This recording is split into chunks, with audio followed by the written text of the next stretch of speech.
खबर दें आपको कि इस्लामाबाद पुलिस ने चौधरी परवेज इलाही के खिलाफ जारी MPO हुक्म वापस ले लिया है। DC इस्लामाबाद ने इस्लामाबाद हाई कोर्ट को आगाह कर दिया। तफसील जानते हैं डॉन न्यूज के नुमाइंदे उमर बर्नी से। उमर बर्नी, आगाह कीजिएगा।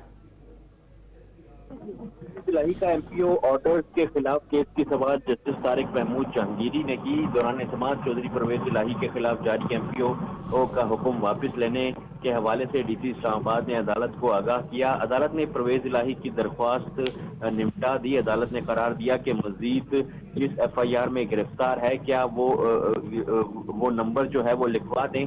अदालती हुक्म पर डिप्टी कमिश्नर इरफान नवाज मेमन जो थे वो अदालत के सामने पेश हुए और अदालत ने परवेज इलाही को MPO ऑर्डर मुअत्तल करके रिहा करने का हुक्म दिया था। अदालत ने DC इस्लामाबाद को आजादी हैसियत में भी तलब कर रखा था। चौधरी परवेज इलाही को भी आजादी हैसियत में तलब किया था, ताहम वो जेल में होने के बायस आज पेश ना हो सके। बहुत शुक्रिया आपका उमर।